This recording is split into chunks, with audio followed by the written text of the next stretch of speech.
aqui, né? Hoje nós vamos fazer aqui uma discussão sobre o nível de gerência que o governo federal e o Poder Executivo vem tendo nos órgãos de produção científica de dados, né? Trouxemos aqui a Dione, que é do IBGE, da Associação dos Servidores do IBGE, né? E o José Celso, que é da AFPER Sindical, que é um sindicato, uma associação de servidores também, né? Ao mesmo tempo. É o caso do IBGE também, né? É um sindicato. Ah, mas não atua mais como associação, né? Porque a AFPER, eu acho que ainda atua como associação e sindicato, né? Então eles vieram aqui, né, para falar sobre essas questões. Esse nosso debate aqui faz parte de um ciclo que a gente está fazendo agora aqui em novembro, né? Primeiro nós trouxemos o professor Renato Agnino, que falou sobre a questão de Futurice. Semana passada trouxemos o Roberto Muniz, o Pedro Arcanjo e o Ricardo Guanabara, né, que são da CAPES e do CNPq, para falar sobre como as agências de pesquisa e o Sistema Nacional de Ciência e Tecnologia está sendo desmontado.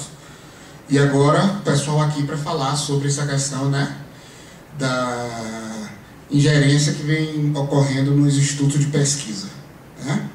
Aí vamos fazer assim, mais ou menos 30 minutos no mínimo, né, para cada um. E aí depois a gente abre o bloco de perguntas e o debate, né? Vamos começar com a Dione, né? Boa tarde, pessoal. Boa tarde a todas e a todos. Agradeço o convite do Sindicefet para estar aqui contando um pouco do que está ocorrendo no IBGE, né, que é um exemplo do que ocorre em outros lugares, de forma mais intensa, de forma menos intensa.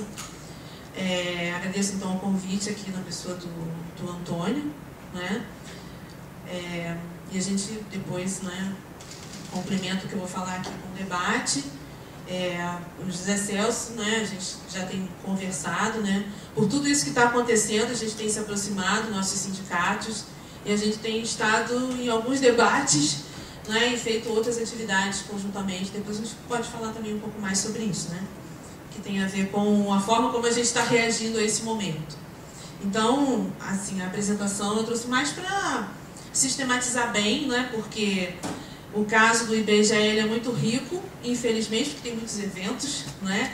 Então, tem uma ordem cronológica que é importante a gente discorrer um pouco sobre ela. Então, até por isso está aqui, mas não é uma coisa fechada. Eu acho que é legal até, se tiver pergunta, né? A gente pode, né, responder, então pode participar. E peço, por favor, que quando estiver faltando 5 minutos, para eu não exagerar, tá? Então, precarização, intervenção e risco de apagão estatístico, né? Essa temática a gente tem trabalhado, né?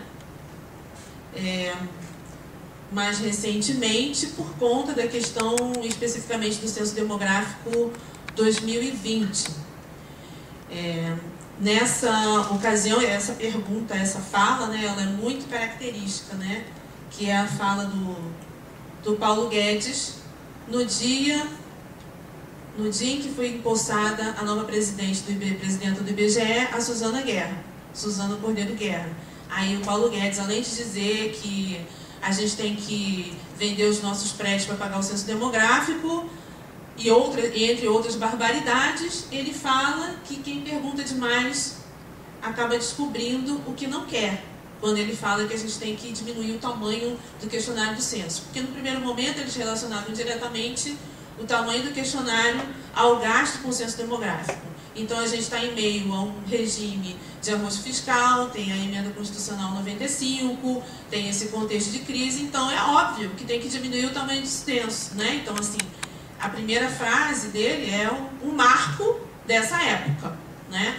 Sobre vários aspectos, não só do ponto de vista orçamentário, mas do ponto de vista político, ideológico, gerencial, que é o retrato do que a gente está vendo aqui. Então, essa frase é uma frase muito característica dessa época, né? Quem pergunta demais descobre que não quer. Ao mesmo tempo, essa situação ela agrava um contexto, né? Que se não era intervencionista, era um contexto já de destruição, de precarização e de perda da capacidade de produção do órgão oficial de estatística e geociências, né? Que é uma coisa que não é de hoje, mas ele se intensifica gravemente no período mais recente, né? Que a gente vai também falar sobre isso ao longo do trabalho. Então, assim, a gente tem esse contexto em que a Suzana Cordeiro Guerra toma posse, né? Dentro desse contexto de galopante retirada dos direitos, né? Reforma trabalhista, terceirização irrestrita, PEC do teto do gasto, né? Tem todo um contexto, né, de já retirada de direitos e de retiradas de direitos já anunciada, né? A gente já teve a reforma da Previdência, mas antes a gente já tinha um conjunto de mudanças do aparato legal que permite um conjunto de medidas que fragilizam o órgão público. E a fragilização do órgão público progressivo é algo que é muito cara à produção de estatística, que depende sempre de estabilidade dos processos de produção, de estabilidade metodológica, de estabilidade de investimento. Então, assim, é notório que no mundo, os institutos de estatística que são mais bem-sucedidos são aqueles que contam com maior investimento, maior estabilidade. Não é a realidade da América Latina, infelizmente.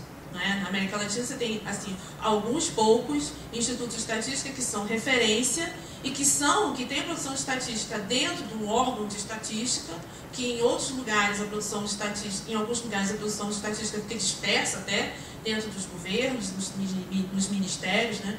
Então, o Brasil, através do IBGE, é um dos poucos que tem um órgão robusto de produção de estatística e de geociências, né? Tem também o órgão do México, que é um órgão também forte, uma referência, que é o INERI, que coincidentemente é o único órgão no mundo, além do IBGE, que reúne estatística e geografia, né? Os outros são, né, geografia em um lugar, estatística em outro lugar. Aqui, assim, não vou aprofundar sobre isso, né, mas assim, um pouco do que a gente tem passado, assim, em termos de desocupação, né, a taxa de desocupação, para a gente falar desse contexto de retirada de direitos, né, que tendencialmente tem um aumento da taxa de desocupação, que se agrava certamente, não só a desocupação, mas a precariedade do mercado de trabalho com a reforma trabalhista, apesar de ter pouco tempo da reforma trabalhista, né, 2 anos teve de promulgação da reforma, já tem estudos que apontam que ajudou a flexibilizar o mercado de trabalho, o número de vagas criadas, assim, o trabalho intermitente, né? Então, um mercado de trabalho que já é estruturalmente flexível, né? Ele fica cada vez mais desregulado e com mais desproteção para o trabalhador através da mudança da regulatória, né? Então, teve a reforma trabalhista, além de todas as outras questões que vêm ocorrendo, a reforma da Previdência, que também vai levar resultados, que vão gerar mais estabilidade, mais flexibilidade, leia-se precarização para esse mercado, né? E os outros indicadores aqui, o produto interno bruto, em qualquer versão que você veja, né, tá patinando, né? Se a gente olha o resultado do trimestre contra o trimestre anterior, do trimestre contra o trimestre do ano anterior, né? Então, assim, nada do que possa ter ocorrido nos últimos períodos a gente pode dizer, pode entender, aponte para uma recuperação consistente da economia, né? Então, a gente tem esse contexto trágico que ocorre também a intervenção no censo demográfico, que tem se caracterizado por quebra da autonomia técnica. Outra característica é o alijamento do setor de comunicação. Essa é uma questão pontual, mas ela é muito reveladora no caso do IBGE. O setor de comunicação que trata das questões relativas ao IBGE, ao censo demográfico, ele foi completamente alijado das suas atividades, e a Suzana Guerra colocou um outro grupo para gerir a comunicação do censo, que veio do Ministério da Economia, junto com uma empresa terceirizada de comunicação, e mudou a coordenação de comunicação social, assim, de uma hora para outra, né? E colocou um cara do mercado, que se chama Alex Campos, que tem um programa de rádio, que trabalha também com uma consultoria, né, que usa dados. Então a gente já questionou juridicamente isso, estamos esperando a justiça se pronunciar, porque, né, o serviço público impede que esse tipo de coisa ocorra, né? Tanto a lei 8.112 quanto tem a outra lei que eu esqueci o nome, mas tem uma lei que trata especificamente disso, tem impedimento jurídico para isso. E outra modalidade de intervenção é aquela que tem sido através de interferência externa, não especificamente do Poder Executivo, mas através do Parlamento. Um exemplo é essa lei do autismo, que a gente também vai falar um pouco mais sobre isso, mas também tem outros casos. Então, assim, tem um caso que a gente tinha já citado, né, na posse da presidente, que tem essa frase célebre do Paulo Guedes. Logo depois, ela anuncia, coincidentemente, depois disso aqui, anuncia um corte de 25%, né? Ela diz que vai cortar os 25% e todo o planejamento do censo tem que ser ajustado a um corte, a esse valor, a esse novo patamar orçamentário de 25% a menos. Em abril, aí começou um processo enlouquecido de cortar os questionários. O questionário básico e o questionário da amostra. Então tem que cortar, já que tem esse orçamento, vamos cortar. E nesse processo não se respeitou todos os acordos feitos, tanto com a sociedade civil, que participa do processo de construção do censo, tanto com o corpo técnico, né? Porque o censo ele é produzido ao longo de muitos anos. No caso do censo 2020, ele começou a ser construído em 2015, depois que se teve a notícia de suspensão da contagem de população. Não teve orçamento para contagem de população. Então, daqui para frente, vamos construir o censo demográfico de 2020. Grande perda lá em 2015, né, não termos feito a contagem de população. Isso impacta até hoje as estimativas de população, né, porque a lei e as orientações as orientações internacionais dizem que o censo é decenal e no meio da década tem que ter uma contagem de população, uma contagem resumida, que vai refazer os parâmetros demográficos, né? Os parâmetros de mortalidade, natalidade, para você recalcular as suas estimativas de população, para você esperar o próximo censo, a próxima década, com estimativas de qualidade. A gente não teve, isso foi um grande prejuízo para a gente, e já levou a uma instabilidade em termos de estimativa, que significa para o IBGE que todo dia tenha prefeitos batendo na porta, reivindicando mudança nas estimativas por conta do Fundo de Participação dos Municípios, né? Então, é mais grave ainda a gente não ter orçamento para fazer o censo 2020. É gravíssimo não ter orçamento para fazer o censo 2020. Então, de forma bastante abrupta, né, o diretor de pesquisa que estava se colocando contrário a esse corte dos questionários, ele foi exonerado no dia 6 de maio. Né? Cláudio Crespo foi exonerado com a justificativa de que tinha que, né, oxigenar.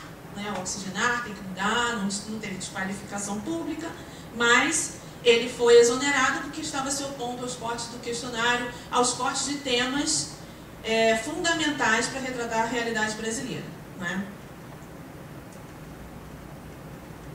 Então, o novo diretor, Eduardo Rios Neto, depois que ele toma posse, ele chama os grupos de trabalho, né, e ele faz um monte de considerações, os técnicos consideram outras coisas e ele ignora solenemente tudo que os técnicos têm a dizer e ele faz os cortes que ele bem quer.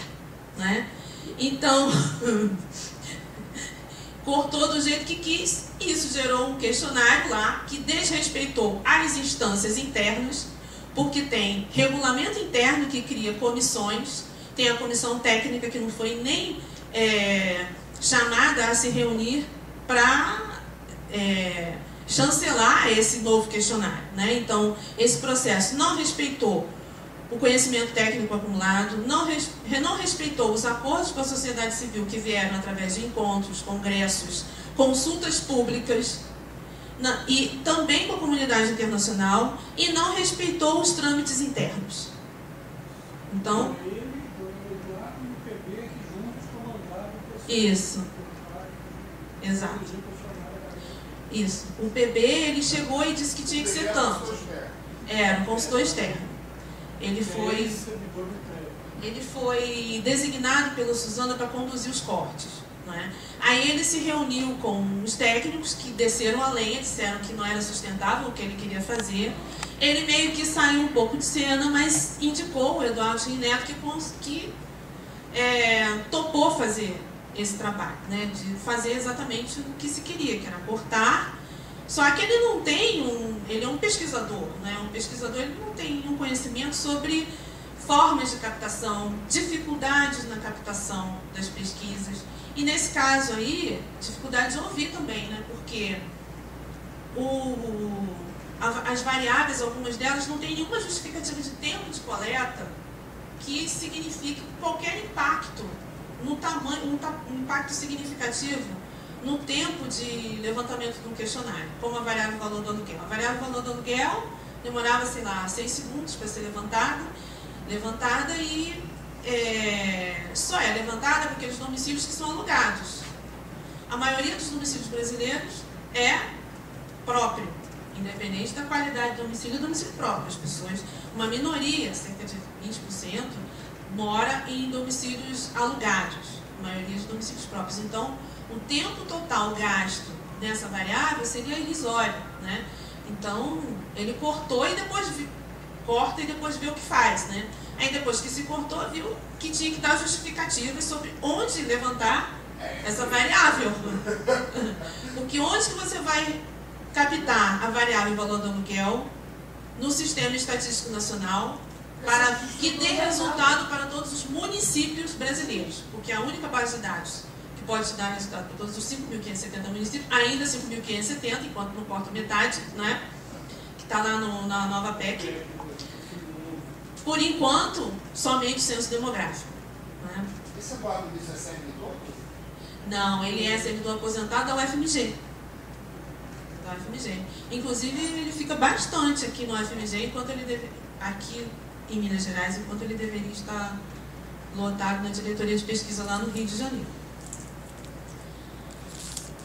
Então, pois então, essas instâncias que foram afirmadas como instâncias que homologaram o novo questionário, só que formalmente essas instâncias não têm atribuição nenhuma de homologar questionário, né? Nem a comissão consultiva, do qual participavam o Ricardo Paes de Barros, Eduardo Neto, e outras pessoas que são expoentes, né?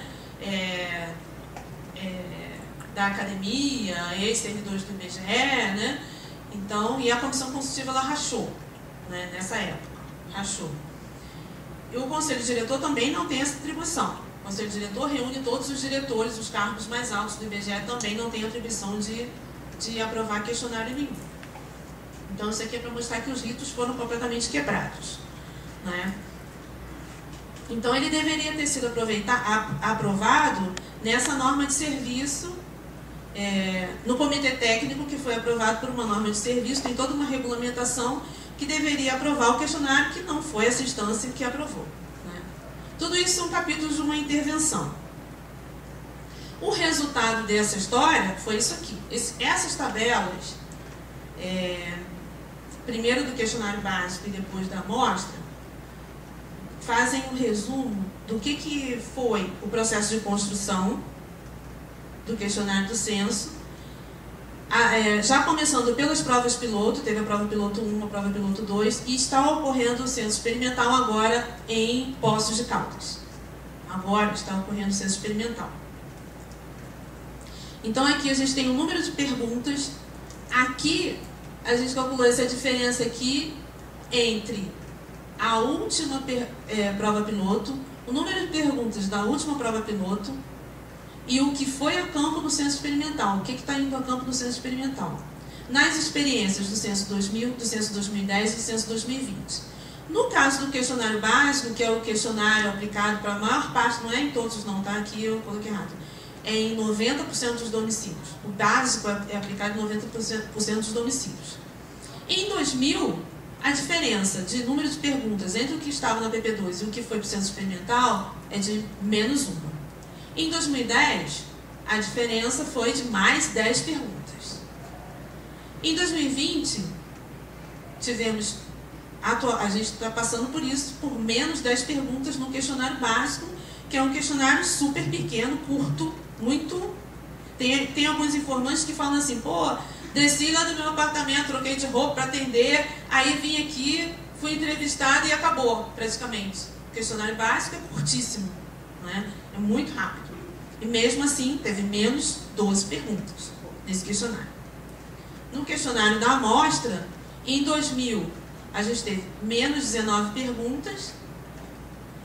Em 2010, que já estava maior que 2000, não teve nenhuma pergunta a menos. No caso de 2020, a gente teve um corte de 36 perguntas. Essa é a magnitude do corte do questionário da amostra.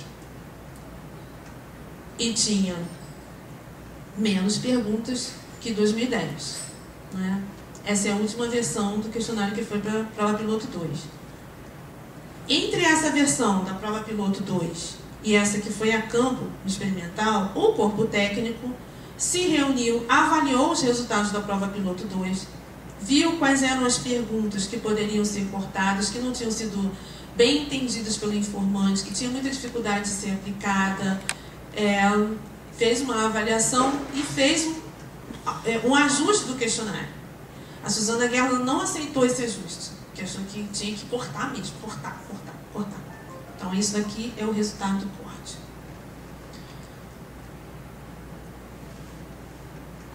Aí, o que veio depois do corte, né? Veio-se um conjunto de explicações. No primeiro momento, a justificativa para o corte era que tinha que cortar porque o orçamento não ia dar conta. Aí, com o questionamento dos técnicos, do sindicato, dizendo que não existia uma relação direta entre tamanho de questionário e orçamento gasto, porque o que se gasta, em maior parte, até chegar à casa do informante, é que é significativo. Não é? Que é toda a logística, que é o pagamento do recenseador, é um conjunto de coisas que fazem um bom mapeamento, que a gente não tem, a gente está indo a campo para o censo 2020, com o cadastro de domicílios muito defasado, grande parte dele está no nível do cadastro de 2010, isso é um risco altíssimo para dar errado. Né? Então, isso aqui é gasto significativo para se fazer o censo demográfico, não é exatamente a quantidade de perguntas. Né? Então, o impacto sobre o orçamento do corte de perguntas é algo marginal. Como a gente fez esse enfrentamento em audiências públicas, em textos e tal, eles fizeram outra justificativa para o corte. A justificativa agora é a qualidade. Inclusive, eles resgatam documentos antigos na conclusão do censo 2010, tipo lições aprendidas, que apontam, segundo eles, que o questionário tem que ser pequeno. Não é essa avaliação. Não existe essa avaliação, porque também, no caso da qualidade, um questionário pequeno não indica necessariamente que a qualidade está garantida, porque existem outros fatores que estão relacionados à qualidade, como esse que a gente acabou de falar, que é a cobertura dos domicílios, o cadastro dos domicílios, porque como que o entrevistador ele encontra a casa das pessoas? Ele pode chegar na frente de um portão, um muro enorme, como tem muito lá no Rio de Janeiro, por conta da segurança, as casas estão iguais a cadeiras. Né? Então, ele chega lá e tem 2 interfones. O que garante que ali dentro daquele terreno só tem 2 domicílios? Nada.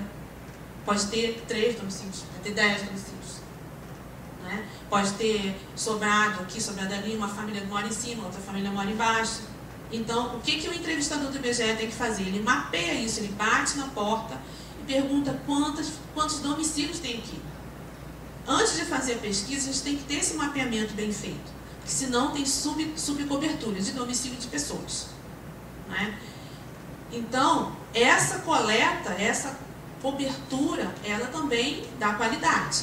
né? Além da qualidade de treinamento, além da remuneração do entrevistador, porque se o entrevistador recebe mal, ele larga o setor no meio do trabalho, larga para lá, né? Aí tem que vir gente para cobrir esse setor. Só que no IBGE a gente tem cada vez menos gente, esse é outro capítulo da apresentação, como é que a gente vai ter gente para cobrir essas desistências, né? Então tudo isso influencia a qualidade. E outra coisa é que as perguntas retiradas do censo, elas seriam cobertas por registros administrativos ou por pesquisas amostrais. Esta é a parte mais etérea, surreal da justificativa.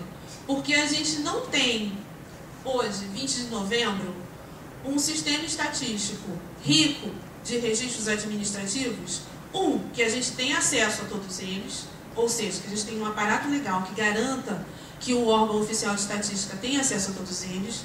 2, que sejam padronizados metodologicamente, de forma que a gente possa usar os registros de municípios de forma igual, não tem essa padronização metodológica. E 3, não tem registro suficiente que dê conta de todas essas informações para todos os 5.570 municípios do país. Então, não é registro administrativo que vai resolver o nosso problema. No caso do valor do aluguel, por exemplo, tem sido muito falado, não, mas a gente vai usar o CAD único, vai usar o CAD único. Como vai usar o CAD único, se o CAD único, todo mundo sabe, é o cadastro em que estão registrados os beneficiários dos programas de transferência de renda, principalmente Bolsa Família. Ou seja, é um cadastro que dá conta desse subconjunto da população brasileira. Ele não dá conta do universo que está distribuído em uns 5.570 municípios. Então, se eu quiser resultados de valor do aluguel para um município de Contagem, eu preciso do censo demográfico, eu não vou usar o CAD único. E nem a pesquisa amostral. A maior pesquisa amostral, que deve ser, pelo tamanho da amostra, uma das maiores do mundo, a PNAD contínua, ela também não chega ao nível dos municípios. Ela chega, no máximo, a regiões metropolitanas e capitais. Claro que a amostra é potente e a gente pode ter até resultados para um outro município grande, pode ter resultado para Campinas, pode ter, mas isso não resolve, novamente, o problema dos 5.570 municípios brasileiros. Então, não tem base de dados que se compare ao censo. Esse capítulo aqui, a gente já falou um pouquinho sobre isso, é muito preocupante, e a gente está enfrentando isso do ponto de vista... A gente fez uma denúncia pública e estamos enfrentando do ponto de vista jurídico também. Porque as coletivas relacionadas a todo esse trabalho de mudança do questionário, elas não foram feitas pelo setor de comunicação do IBGE. A Suzana chamou uma comunicação social para chamar de sua, Tipo assim, eu só confio nessa comunicação social, não confio na comunicação do IBGE, que tem pessoas absolutamente capacitadas e experientes em divulgações de censo, em trabalhos de censo, por conta de terem experiência em pelo menos no censo de 2010, para tratar dessas questões. Ela abriu mão desse pessoal e chamou uma consultoria externa. E o trabalho de censo depende muito da comunicação social, porque tem muita coisa que é jogada na imprensa dos estados, para facilitar o trabalho de coleta, para ventilar a importância do censo. Então, o censo não é só divulgação depois do resultado pronto. Tem um trabalho todo prévio de divulgação do censo para poder facilitar que o entrevistador entre na casa das pessoas. Isso aqui é um outro capítulo de intervenção que é uma coisa assim, símbolo de uma época. Símbolo de uma época. Passou, na Câmara dos Deputados e no Senado, uma lei que obriga o IBGE a investigar o autismo. E a lei fala que tem que investigar no censo. Tudo bem que, assim, qual é a discussão que a gente faz dentro do sindicato e junto com o corpo técnico? O Instituto de Estatística ele tem que ser apto, tem que ser aberto a captar as demandas da sociedade. Isso é óbvio, é normal. Mas de que forma as demandas da sociedade são captadas? Pelos fóruns que são estabelecidos. A gente não tem tantos quanto a gente deveria ter, pelo nosso perfil autoritário, sociedade, Inclusive, a gente tem piorado, né, dado que o Bolsonaro acabou com todos os conselhos, né, mas a gente sempre reivindicou, e existem alguns conselhos em que se captam as demandas. E o censo é uma das pesquisas que mais tem alguma captação das demandas da sociedade. É claro que tem coisas que ficam de fora. Agora, essa forma de entrada de tema é uma forma completamente autoritária, apesar de ter sido através do parlamento. O parlamento diz, o IBGE tem que captar isso. Obrigatoriamente diz a pesquisa. A gente considera que isso é muito grave. Isso aconteceu no caso do autismo, com outras especificidades, que foi a participação do próprio Marcos Mion na definição da captação do autismo no censo, porque ele é de uma associação de pais de crianças com autismo, né? E ele fez um lobby muito grande para que essa lei passasse, e o Bolsonaro chamou o Marcos Mion para participar de uma reunião que seria técnica com a presidente do IBGE, o diretor de pesquisa, e o Marcos Mion foi, e tem um momento que o Bolsonaro perguntou para ele assim, então, Mion, o que você acha? Aí o Mion disse, tem que perguntar no censo. Né? Então, isso é algo que fere absolutamente a autonomia técnica do Instituto, que quem deveria avaliar onde pesquisar, como pesquisar e até quando pesquisar, seria o corpo técnico, com a participação da sociedade, mas quem que faz essa avaliação seria o corpo técnico. Isso que é uma das características do Instituto Oficial de Estatística e um dos princípios fundamentais de estatísticas oficiais, que não estão sendo respeitados. Outro elemento que não tem, outro evento que não tem a ver com o censo é o projeto de lei 2126, esse ainda não foi aprovado, mas saiu da Câmara e foi para o Senado, e está tramitando. Esse muda a metodologia de cálculo da desocupação na PNAD contínua, porque eles chegaram à conclusão que levantar a desocupação errado só tem que levantar o desemprego, dizendo que isso é para adequar as estatísticas às orientações da OIT. Aí quando você lê o cabeçalho assim, essa lei é para quê? Dispõe sobre a adequação das estatísticas nacionais às orientações da OIT. Só que você, abrindo o projeto de lei, você vê que, na verdade, cria uma outra metodologia que nada tem a ver com as orientações da OIT, nas suas conferências internacionais de estatísticas do trabalho. Então, cria uma metodologia para chamar de sua também, né? Então, nesse contexto que a gente, né, esse contexto, ele agudiza, ele piora uma situação estrutural do IBGE, que já não é de hoje, né? E a gente visualiza através do quadro da força de trabalho do IBGE, em que esse amarelinho aqui é o agente de pesquisa e mapeamento, que é um trabalhador temporário que fica no máximo 3 anos na instituição, não tem praticamente direito nenhum e que está visivelmente substituindo a força de trabalho efetiva de nível intermediário, principalmente. Esse aqui é o trabalhador de nível médio, despenca dessa forma, né? E esse aqui é o trabalhador temporário. Esse é o total, o azulzinho é o total da força de trabalho no IBGE, e esse cinza é o trabalhador de nível superior, que fica assim, estável, praticamente estável ao longo do tempo. Aumenta ligeiramente, né? Mas então, esse é o nosso quadro, né? Porque teve uma avaliação lá atrás da nossa instituição de dirigentes, que eram dirigentes, infelizmente, do quadro, não é? De que a gente não precisava ter nível médio na rede de coleta, a gente poderia usar a força de trabalho temporária precarizada. E usando de forma distorsiva a Lei 8745, que é a lei que regula o trabalho temporário na administração pública, é a lei que contrata o professor universitário, o substituto, é a mesma lei, né? Esse perfil de mão de obra seria adequado para a coleta, né? Foi um grande equívoco, porque a gente tem um perfil muito significativo da mão de obra. Hoje, 57% da mão de obra não cria raiz com a instituição, não tem expectativa de construir carreira, é um trabalho de passagem, não se aprimora, é um trabalho absolutamente inseguro, né? Pode ser demitido a cada 3 meses, tem pouquíssimos direitos, no máximo tem o recolhimento do INSS e férias também, né? Não tem regras de afastamento para a saúde, como os servidores têm, e por conta de tudo isso ele é muito sujeito ao assédio moral e assédio sexual. E, com tudo isso, a gente se aproxima de um colapso da rede de coleta, né? Porque de 570 agências que a gente tem espalhadas no Brasil, Minas Gerais é o estado que mais tem agência. É um estado que mais tem agência. Tem agências que tem, inclusive em Minas Gerais, 1 trabalhador efetivo e 30 trabalhadores temporários.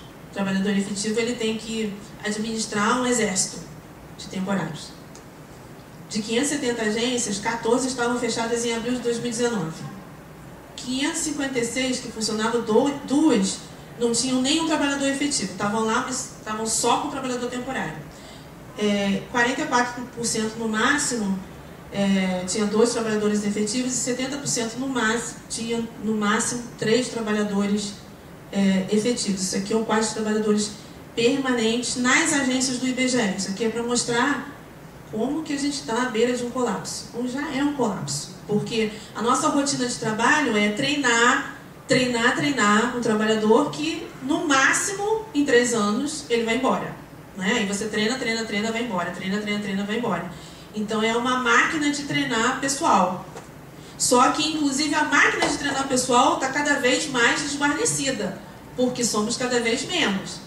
Com 30% aposentáveis. Então, pode ser que no ano que vem a gente tenha 3.500 servidores. Quando lá em 2000 a gente era 10.000. Né? Em 2000.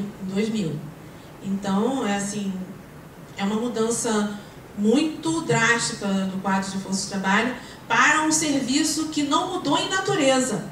Porque a direção do IBGE sempre falou assim, não, mas agora a gente tem um dispositivo de coleta que é eletrônico. Só que não é o fato de você digitar ali e passar, digitar e perguntar e passar, que retirou a necessidade do trabalhador ter todos aqueles conhecimentos do que significa cada pergunta daquela.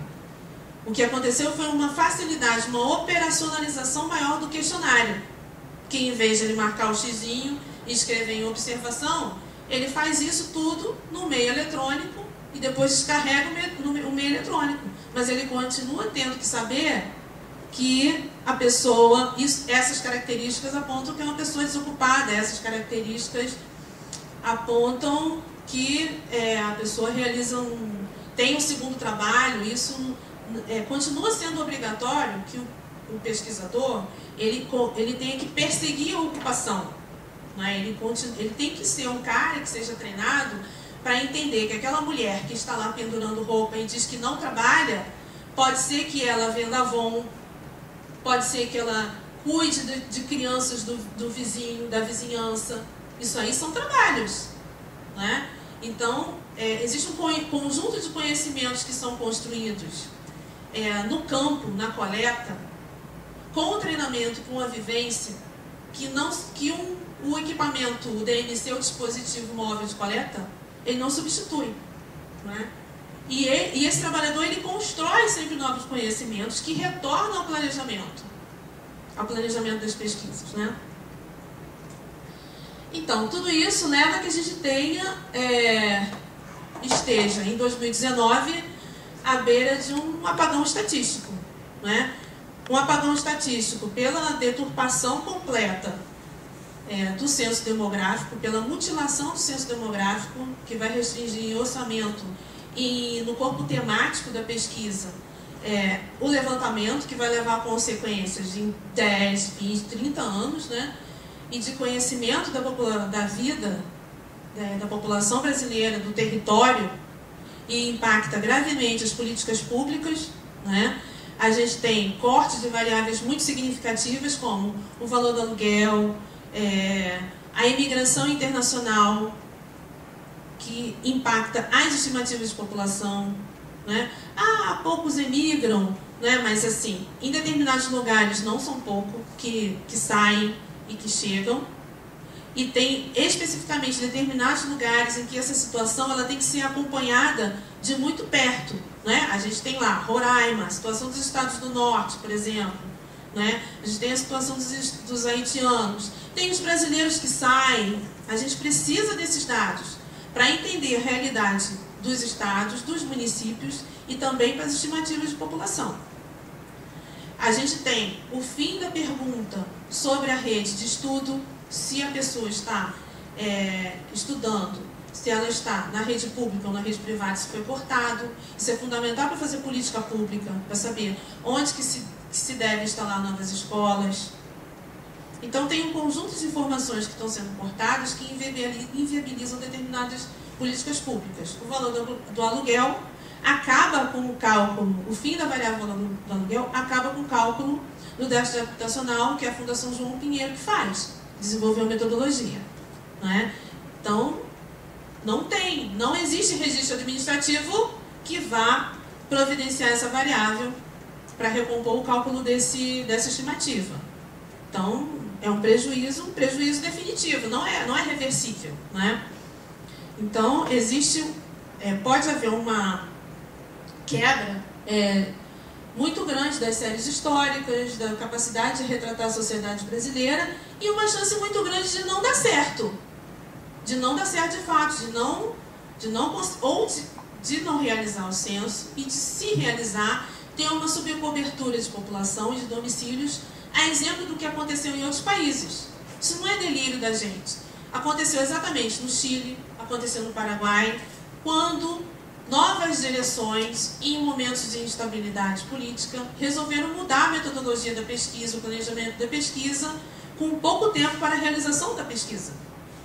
Aconteceu no Chile, quando resolveram mudar o censo, a metodologia de censo, de fato, para censo de direito, e aconteceu exatamente a mesma coisa no Paraguai. O censo de fato é como se fosse uma grande operação voluntária. Se você for para a casa da sua namorada, você tem que dormir lá, porque você vai ser contado lá. Num único dia, todo mundo é contado onde você está. É basicamente contagem de população.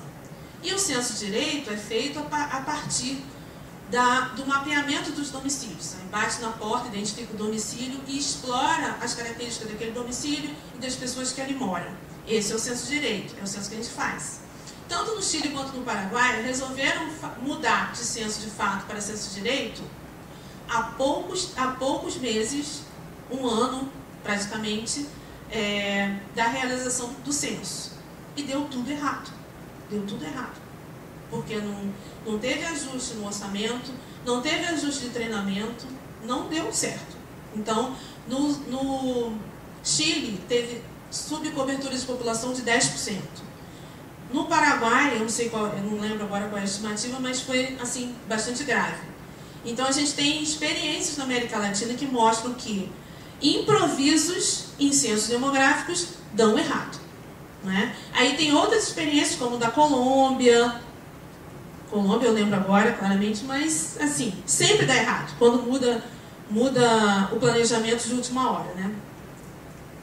E no caso aqui, a gente tem um conjunto de pesquisas que estão lá na rede de coleta, que estão baseadas nas nossas agências, que estão ameaçadas, se as agências não forem recompostas.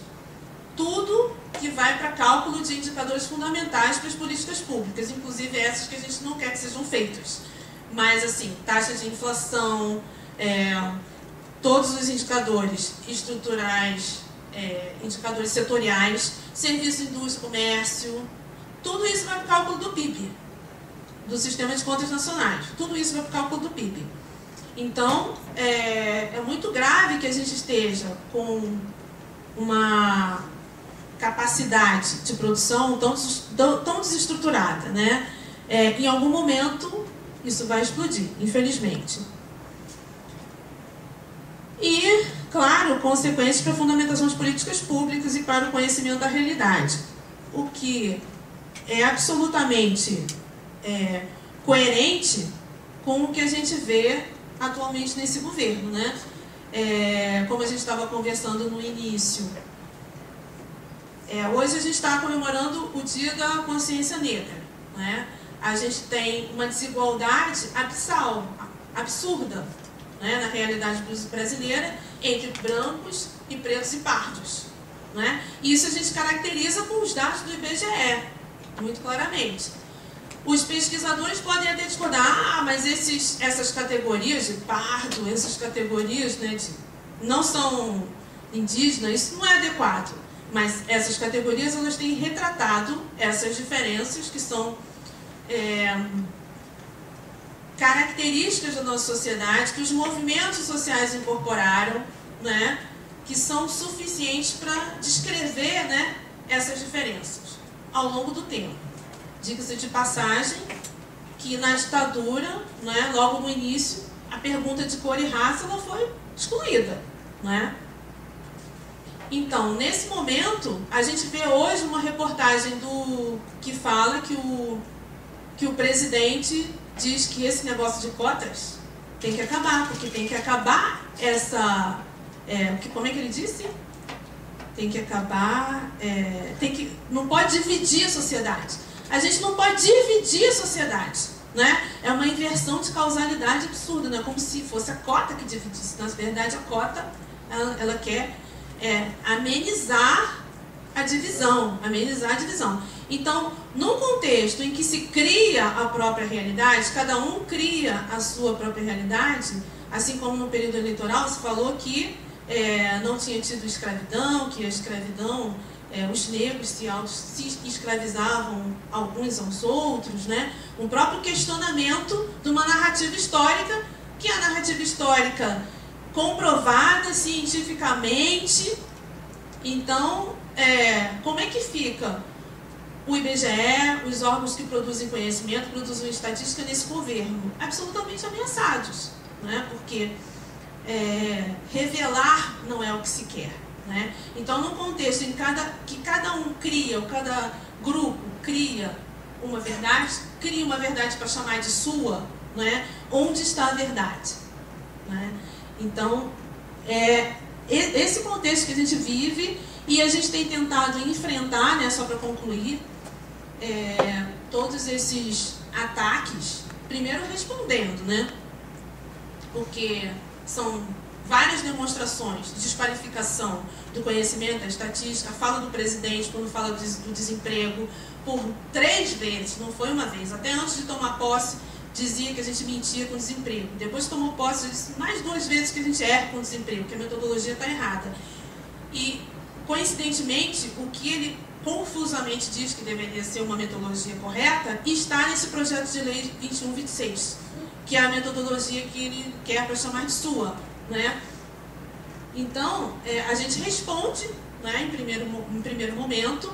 A gente tem se mobilizado, feito uma campanha em torno do censo demográfico, que juntou a Executiva Nacional, que é a direção do Sindicato Nacional, os seus núcleos de base, em cada estado tem um núcleo de base, que tem uns mais, outros menos, nas suas possibilidades, se empenhado em revelar para a sociedade o prejuízo de você ter um censo todo podado, né? O que isso se reverte em lacuna de conhecimento, em lacuna de políticas públicas, que vai impactar, no final das contas, exatamente a população.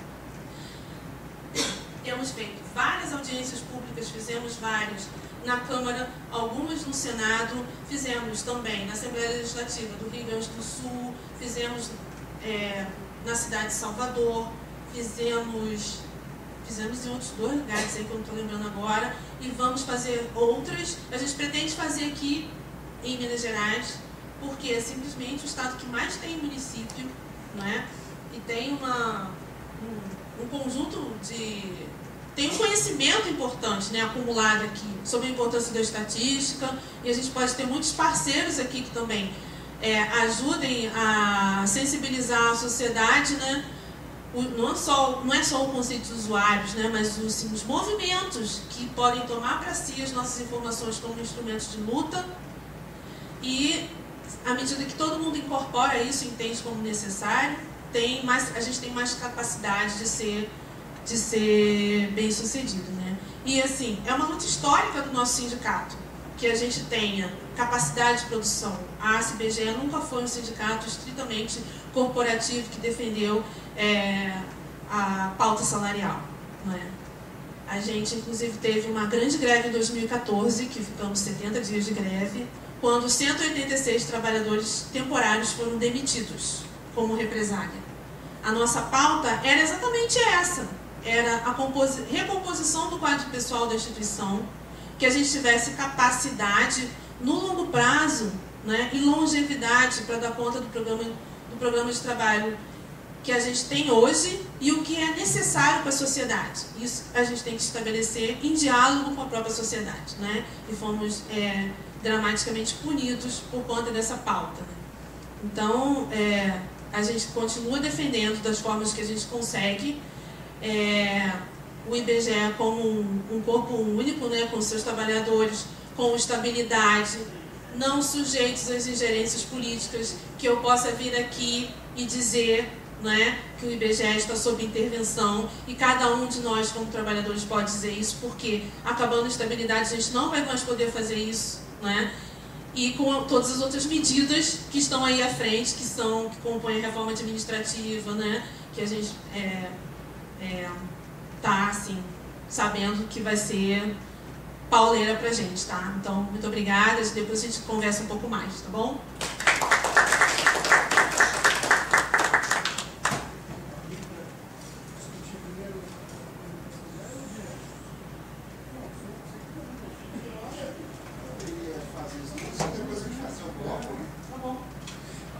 Agradecer a Johnny pela apresentação. Agora passar a palavra para o José Celso do IPEA.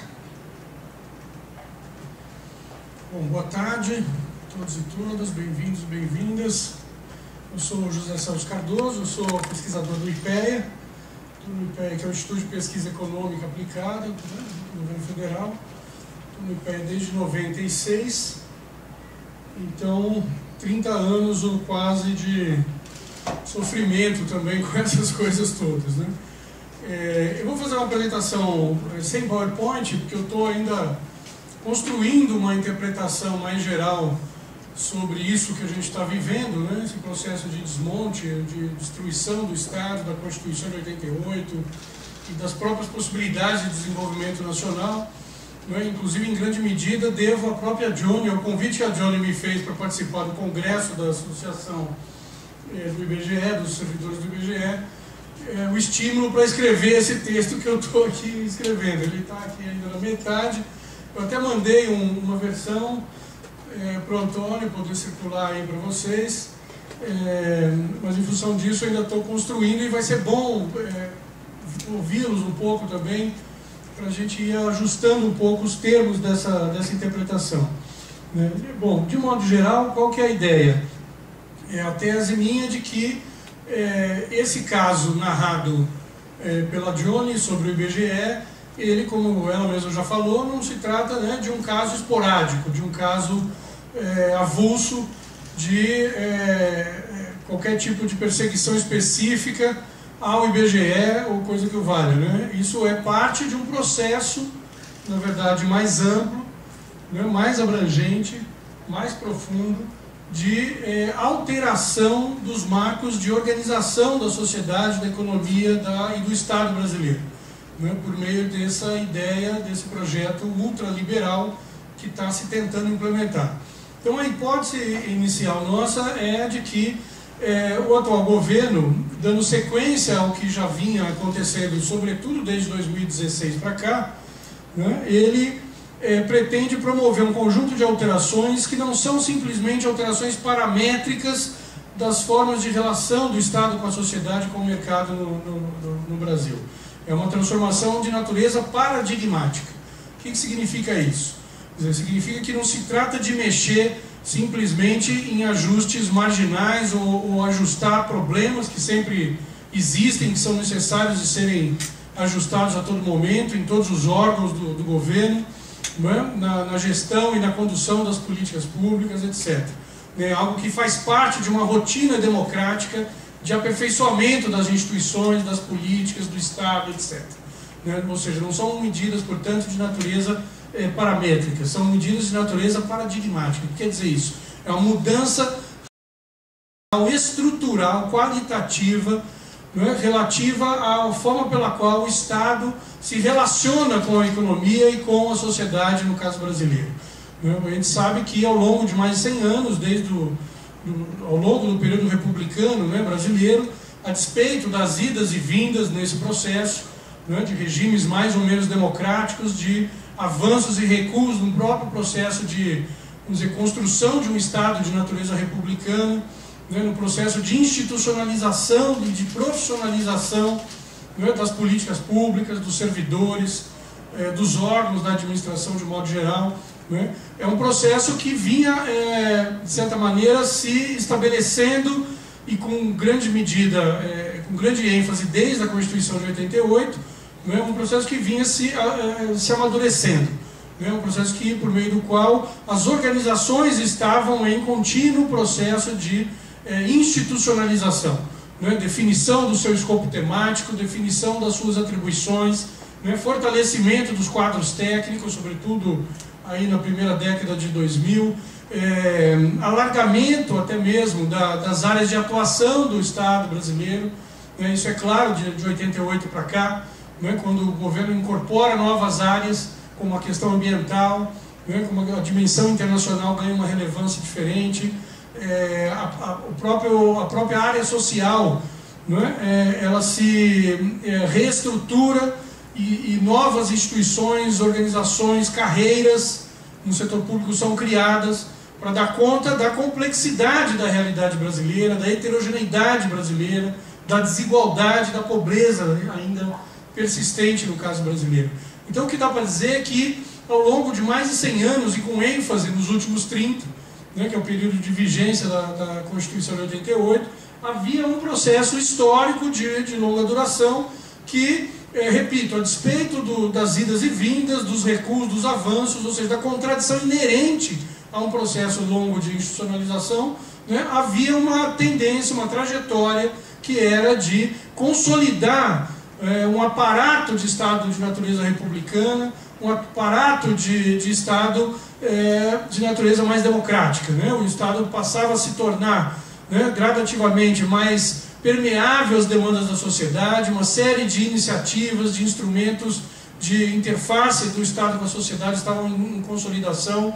O caso dos conselhos, que a Johnny citou, as conferências nacionais nas diversas áreas de políticas públicas, enfim, a despeito das críticas todas que a gente pudesse fazer ao ritmo vamos dizer, institucionalização em curso, a despeito das críticas relativas às formas específicas de condução desse processo de governo a governo, o fato é que havia uma perspectiva de construção nacional.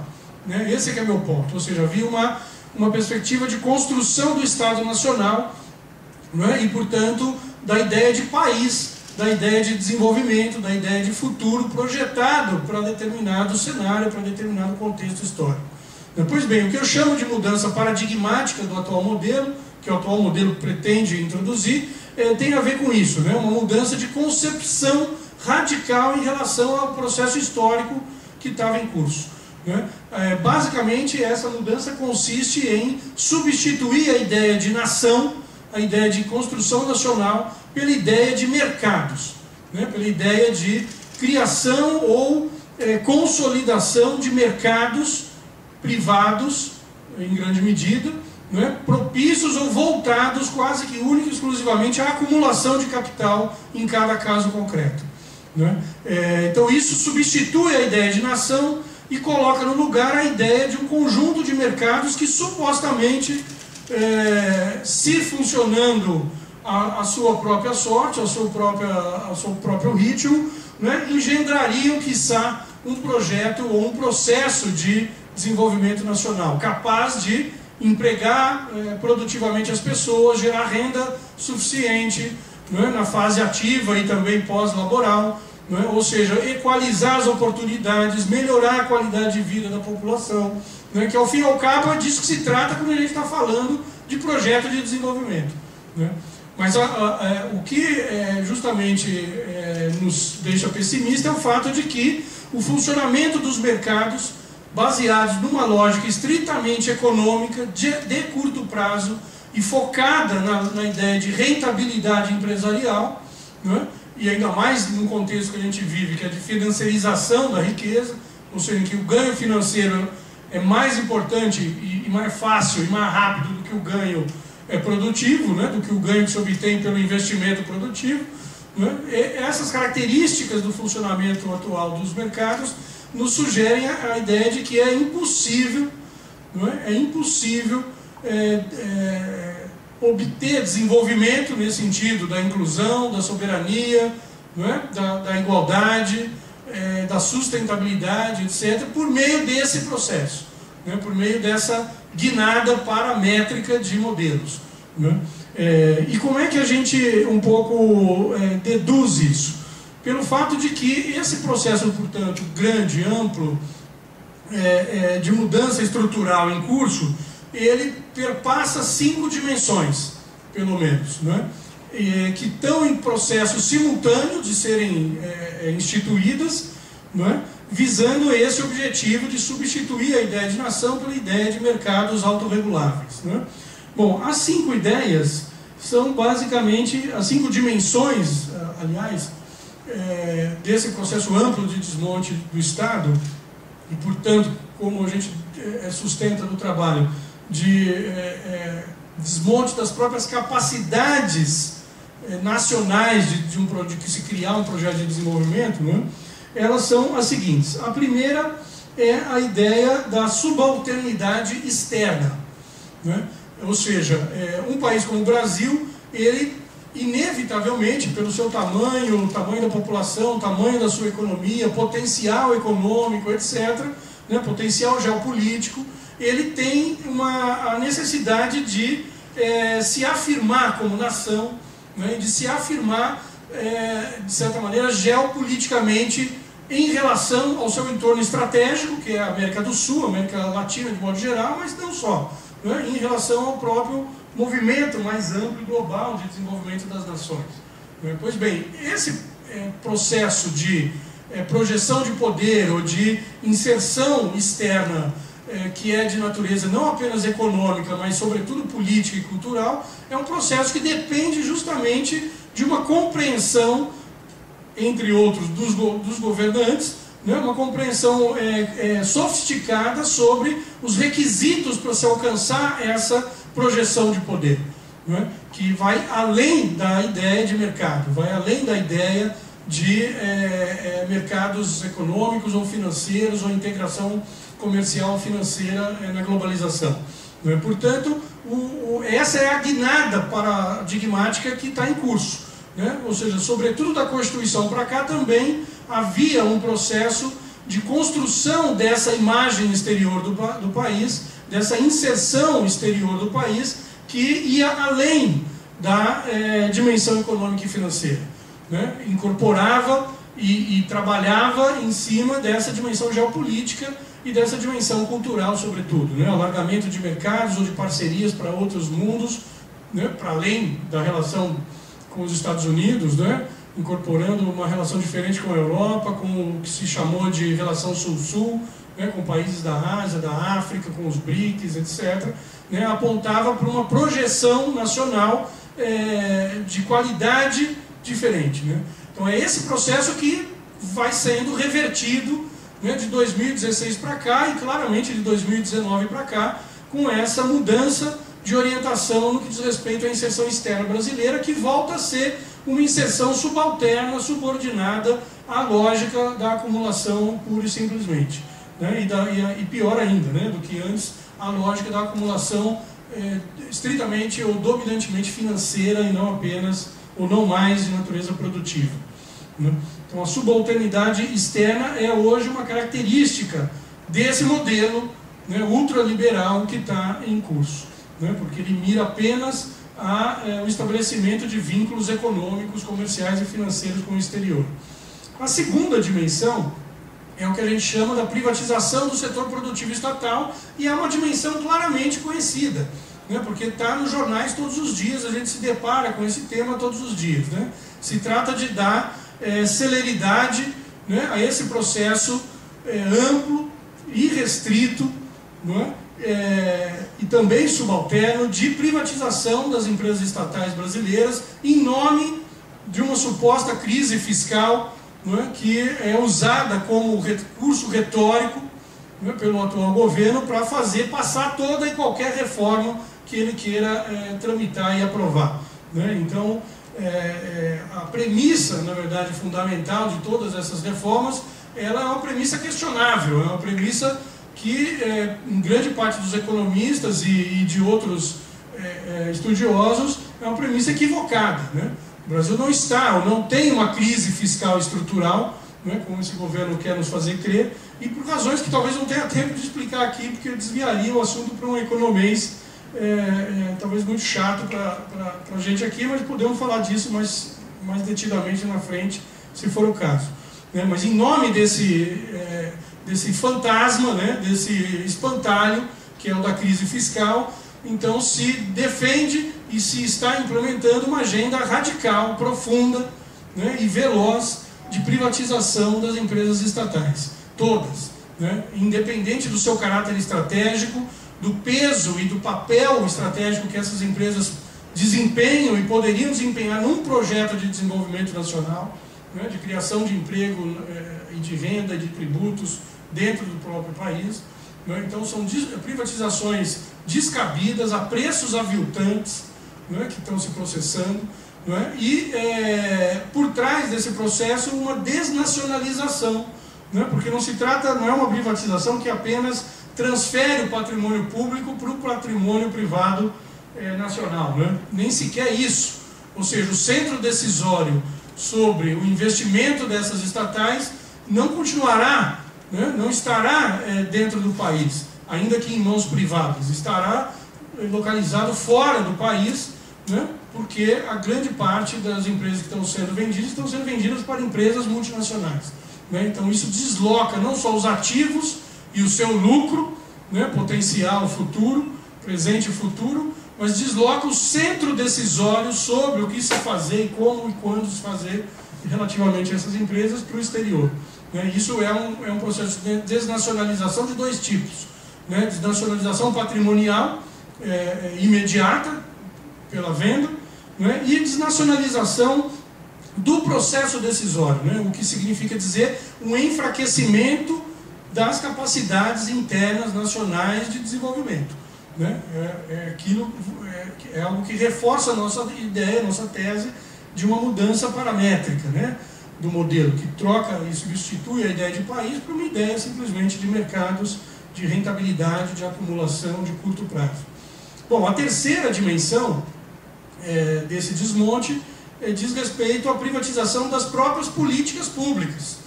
As políticas públicas, como sabemos, várias delas são altamente rentáveis, são mercados privados, né, ou mercados que podem ser estruturados em bases privadas.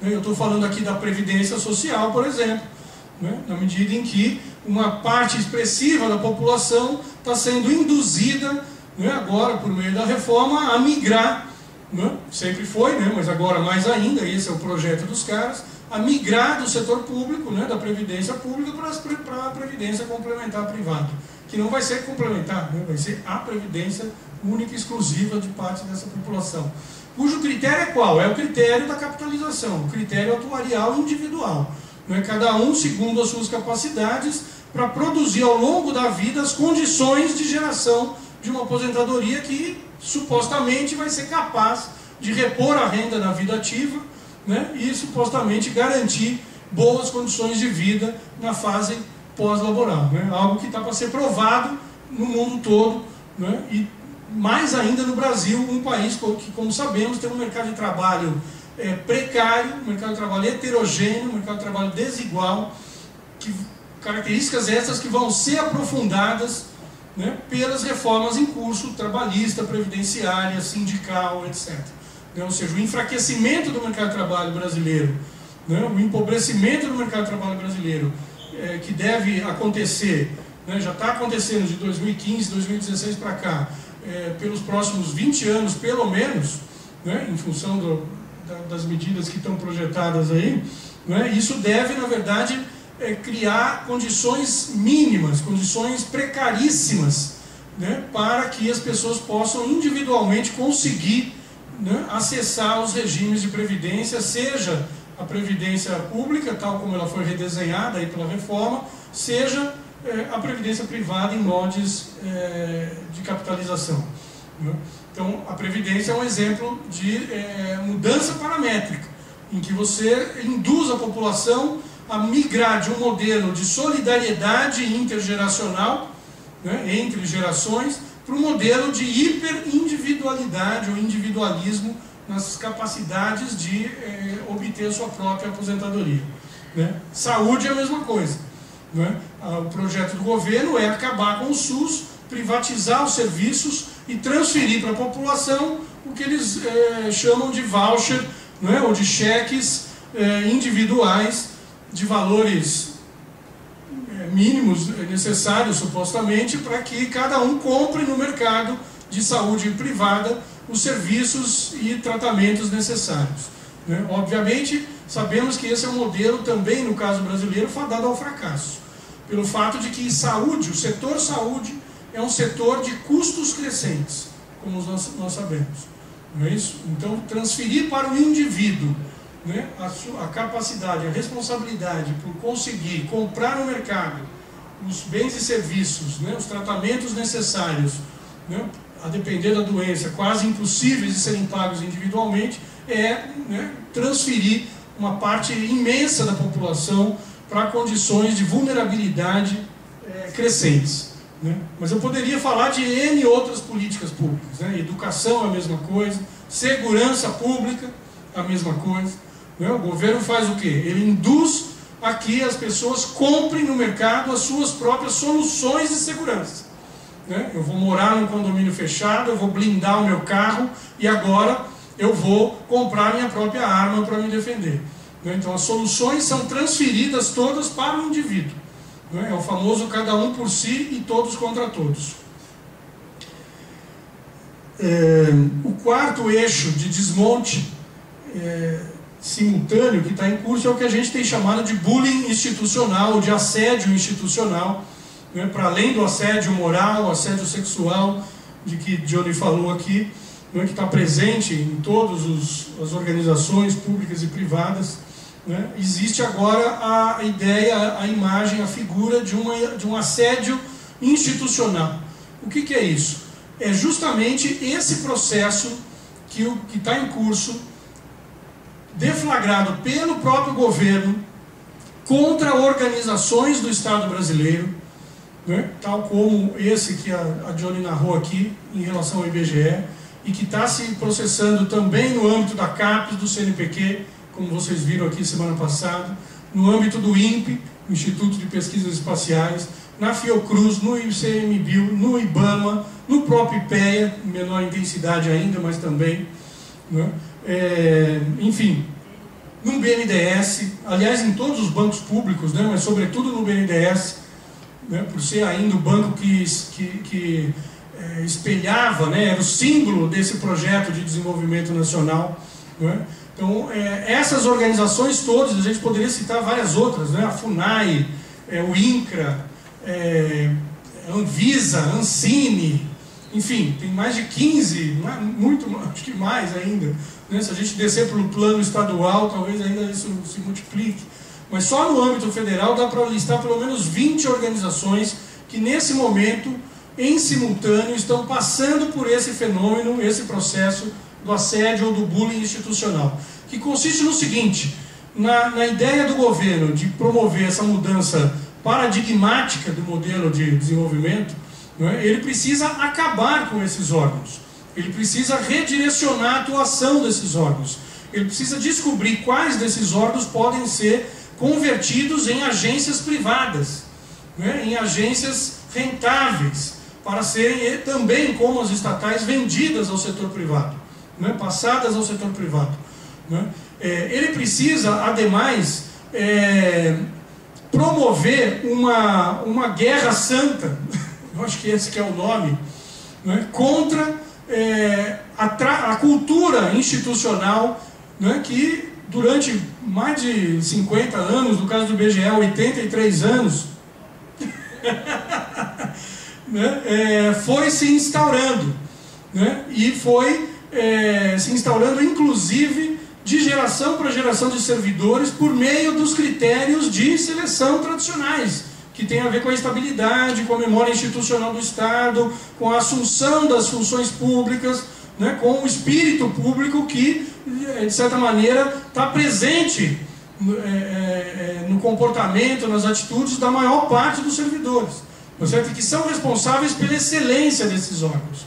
Não à toa, esses órgãos que estão passando por esse assédio institucional são esses produtores de informação, são esses produtores de informação, de conhecimento, de análise, de interpretação sobre a própria realidade brasileira. Não é à toa que os órgãos estejam na linha de frente, no fogo cruzado dessa atitude governamental de reescrever a história, de tentar redesenhar essa dimensão do Estado brasileiro, que muitas vezes nós não percebemos que existe, que é a de produção de informação, de conhecimento e de interpretação sobre o próprio país, sobre a própria política pública, para redesenhar, recontar de uma outra maneira a própria história brasileira, e de, vamos dizer, recolocar esses órgãos numa condição de produção mínima de informações voltadas para objetivos diferentes do desenvolvimento, voltadas para objetivos ligados, mais uma vez, à instauração de uma lógica puramente de mercado. É disso que se trata. Por isso que não é interessante, certo? Incorporar, realizar todas essas pesquisas de natureza sociodemográfica, econômica, etc., sobretudo as de natureza social, que o IBGE faz. Por isso que não é interessante alimentar as análises que a diretoria de estudos sociais do IPEA faz, onde tivemos ali casos explícitos de censura, de intervenção dos atuais dirigentes sobre estudos técnicos que apontavam a piora das condições de vida, que apontavam limites, ou constrangimentos às políticas sociais por conta da imposição dessas regras fiscais que estão em curso e por aí vai. Se trata de uma guerra cultural nesse caso, ou seja, o projeto ele é abrangente também nesse sentido, ele não é só uma mudança da forma de produzir, ou de fazer a economia supostamente produzir a sua dinâmica econômica. Ele é também um projeto que visa mudar a compreensão histórica e cultural de se fazer as coisas e se narrar as coisas no país. Por isso que eu acho que é um projeto profundo, com implicações muito profundas. E por fim, a quinta dimensão do desmonte tem a ver com a própria reforma administrativa, que está sendo agora anunciada aí a conta-gotas pelo governo.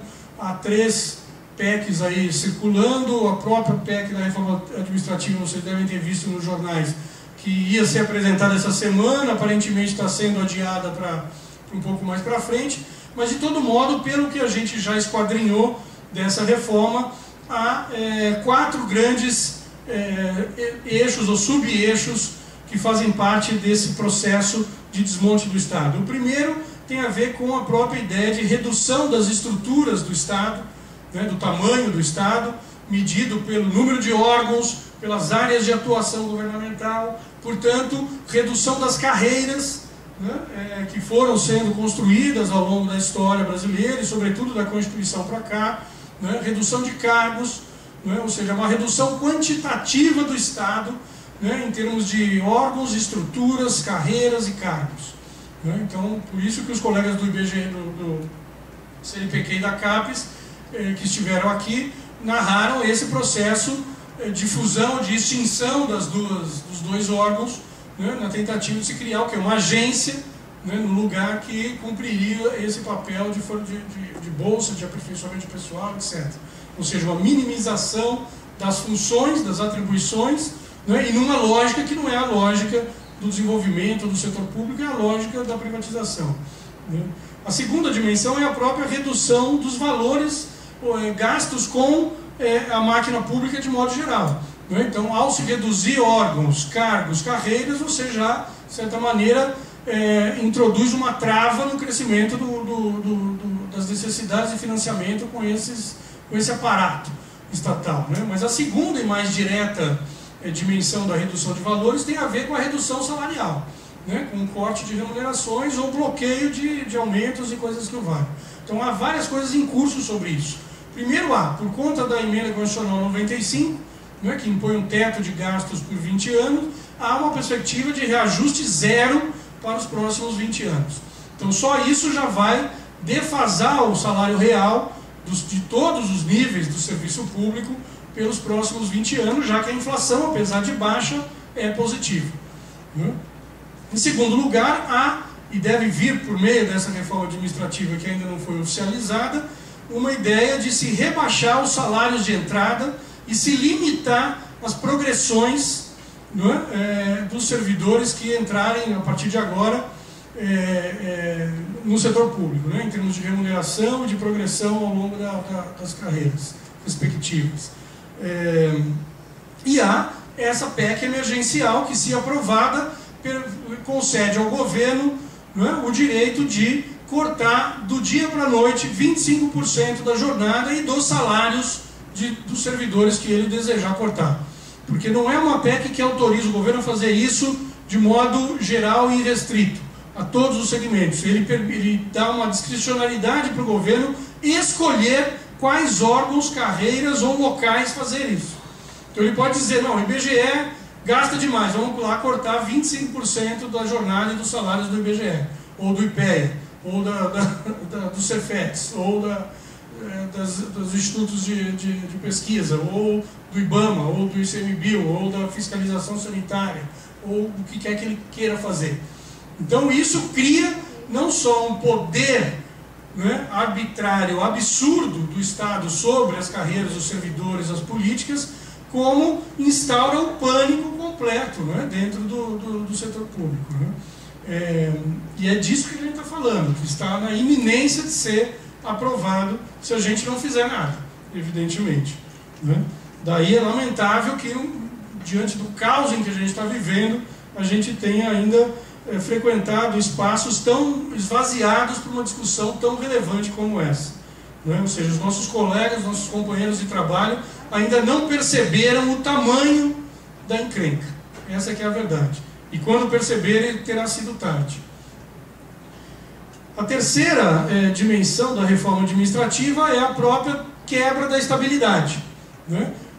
Camuflada por uma ideia de avaliação de desempenho, né? De uma nova forma de avaliação de desempenho, mas cujo objetivo não é, como diz o discurso oficial, né? Não é melhorar o desempenho institucional do Estado, não é melhorar o atendimento à população, não é economizar recursos públicos, né? Não é melhorar a eficiência, a efetividade, a eficácia da política pública. É o quê? Criar uma forma mais rápida e mais fácil de se demitir os servidores atualmente estáveis, ou considerados estáveis.